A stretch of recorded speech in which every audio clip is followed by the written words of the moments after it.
नमस्कार सत श्री अकाल बच्चों, कैसे हो आप लोग। आज एक फिर से एक नया इंटरेस्टिंग और एक्साइटिंग क्वेश्चन लेके आया हूं मैं। ये क्वेश्चन थोड़ा सा ज्यादा डिफिकल्ट है ना। तो बच्चों बिल्कुल भी घबराना नहीं है, वीडियो को पॉज करके क्वेश्चन को सॉल्व करो। 100% आप लोग सॉल्व कर लोगे, क्योंकि अगर आपने मेरे सारे थियोरेटिकल वीडियोस और पहले सारे क्वेश्चन सॉल्व कर रखे हैं तो ये क्वेश्चन भी आपके लिए बहुत ज्यादा आसान हो जाएगा। ठीक है बच्चों, घबराना नहीं है। इस आपको मैंने फिगर वगैरह दे रखा है, सीधे का सीधा इससे का क्वेश्चन है, सॉल्व करो। ठीक है, जब तक मैं इस क्वेश्चन को सॉल्व करता हूं तो क्वेश्चन बोल रहा है बच्चों, a man has fallen into a ditch of with D and two of his friends are slowly pulling him out using a light rope and two fixed pulleys as shown in figure. Show that the force assumed equal for both friends. दोनों बराबर से force लगा रहे हैं। ठीक है, exerted by each friend on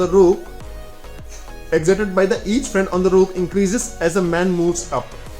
Find the force when the man is at depth h. ठीक है बच्चों, तो बेसिकली हमें टोटल मिला के फोर्स निकालना है जब मैन डेप्थ एच पे था, और उसके बाद हमें ये भी बताना है कि जैसे जैसे मैन डिच के बाहर आ रहा होगा वैसे वैसे पर्सन्स के लिए जो फोर्स लगाना है वो बहुत ज़्यादा डिफिकल्ट हो जाएगा, बहुत ज़्यादा फोर्स हो जाएगा उनके लिए। तो ये दो चीज़ें हमें शो करनी है।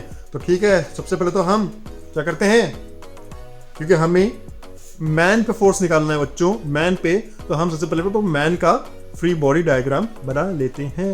ठीक है, चलो बनाते हैं। चलो, ये रहा मेरा मैन। ठीक है, इस मैन पे एक टेंशन टी ये लग रहा है और एक टेंशन टी ये लग रहा है। ठीक है ना, और टेंशन टी कब लग रहा है, जब ये एट हाइट एच पे है। ठीक है ना, हाइट एच पे दो टेंशन टी ऐसे ऐसे लग रहे हैं। लेकिन बच्चों जैसे इसकी हाइट कम होगी, मैं इसको एक बार ऐसे थोड़ा सा जगह लेके बनाता हूँ, थोड़ा अच्छे से समझ में आएगा। ठीक है, समझिए ये मैन है। ठीक है, इस पे टेंशन टी ये लग रहा है और इस पे टेंशन टी ये लग रहा है। ठीक है बच्चों, बहुत अच्छी लग रहा है आज। क्यों भैया, ठंडी का मौसम चल रहा है क्या, इसलिए हाथ कांप रहे हैं क्या? चलो कोई दिक्कत नहीं है। ठीक है बच्चों, टेंशन टी दोनों को ऐसा लग रहा है। देखो बच्चों, बहुत ठंडी का समय चल रहा है ना, ऑलरेडी हीटर वगैरह चल रहे हैं, बट फिर भी ठंडी तो होती है। तो इतनी मेहनत कर रहा हूँ मैं, तो आपको भी ज़रा सा अपने हाथ को थोड़ा कष्ट दीजिए और चैनल को सब्सक्राइब कर दीजिए।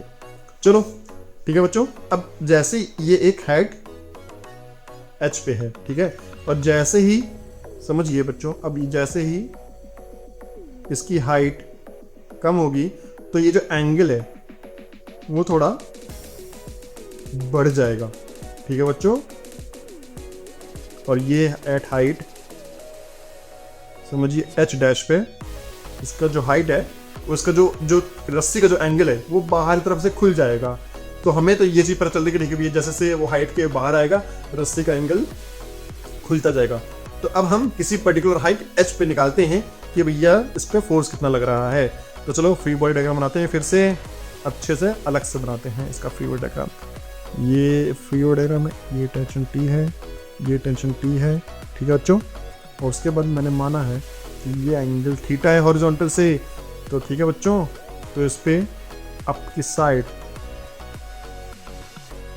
2t साइन थीटा लगेगा और नीचे mg लगेगा। ठीक है, और हॉरिजॉन्टल डायरेक्शन में t cos theta balance out हो जाएगा, क्योंकि दोनों सेम फ्रेंड सेम फोर्स लगा रहे हैं तो रस्सी पे सेम टेंशन लगेगा।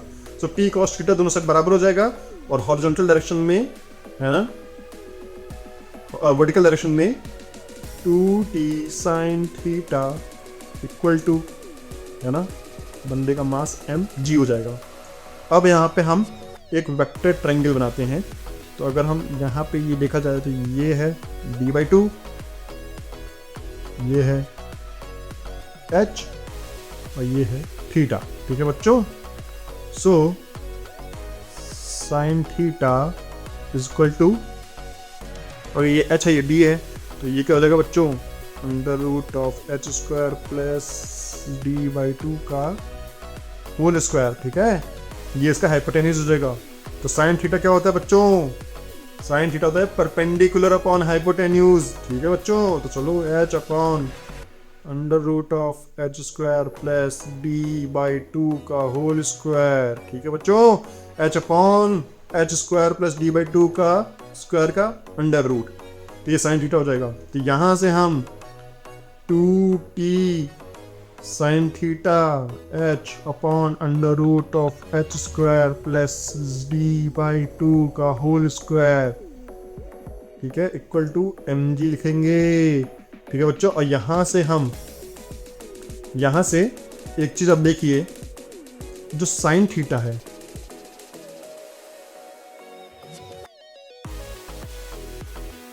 ठीक है ना, ये जो थीटा है, जैसे जैसे हाइट बढ़ रही है वैसे थीटा घट रहा है। तो अगर हम साइन थीटा का ग्राफ बढ़ाएंगे, अगर जैसे जैसे हाइट कम होगी बच्चों, है ना, हाइट तो कम हो रही, बट जो बंदा है वो डिस्क से बाहर आ रहा है, जैसे ही वो डिस्क से बाहर आ रहा है तो उसकी हाइट कम होगी, हाइट कम होगी तो बच्चों साइन थीटा का ग्राफ ये होता है। तो अगर इसकी हाइट एच से एच डैश हो गई, जो भी कम हो गई है, तो थीटा डैश से थीटा भी कम हो गया, और थीटा कम होता है तो इसका मतलब है साइन थीटा भी घटता है। ठीक है, थीटा कम हो रहा है, साइन थीटा भी कम हो रहा है। हम इस पर्टिकुलर जो साइन थीटा ग्राफ है इससे पता कर सकते हैं कि थीटा घटता है, if theta decreases sine theta decreases. तो ठीक है, तो अगर साइन थीटा घट रहा है तो बच्चों यहां से हम t equal to mg upon 2 sine theta कर सकते हैं। ठीक है, तो अगर साइन थीटा घट रहा है बच्चों, यहां से हम देखिए साइन थीटा घट रहा है तो टेंशन t बढ़ेगा, है ना, रेसिप्रोकल रिलेशनशिप है ना, यहाँ पे रेसिप्रोकल रिलेशनशिप पता ही होगा, t इक्वल टू, क्योंकि mg अपॉन 2 तो कांस्टेंट है तो उसे k ले सकते हैं, अपॉन साइन थीटा। तो अगर साइन थीटा घट रहा है, क्योंकि थीटा घट रहा है तो साइन थीटा भी घटेगा, और साइन थीटा घट रहा है तो टेंशन t बढ़ेगा। इसका मतलब है कि जैसे जैसे हाइट, है ना, यहाँ पे फिल देता हूँ मैं, h घटेगा तो थीटा भी घटेगा, उसका मतलब है साइन थीटा भी घटेगा, और इसका क्या मतलब है, टेंशन t बढ़ेगा। तो जैसे जैसे टेंशन t बढ़ेगा, जैसे जैसे h घटेगा, बंदा बाहर आता रहेगा डिस्क से, वैसे ही वैसे टेंशन t, जो दोनों फ्रेंड्स उनको फोर्स लगाना जो पड़ रहा है वो बहुत ज्यादा बढ़ता रहेगा।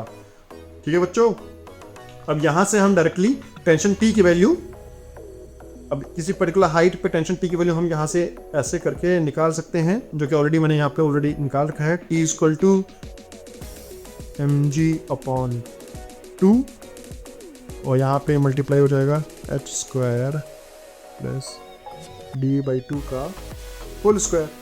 तो ये tension t at particular height h हो जाएगा। तो जिन बच्चों का ये आंसर आया है वो बच्चे बहुत अच्छा कर रहे हैं, वो बच्चों को न्यूटन्स लॉज ऑफ मोशन बहुत समझ में आ गया है। तो ठीक है बच्चों, ये क्वेश्चन सॉल्व हो गया है।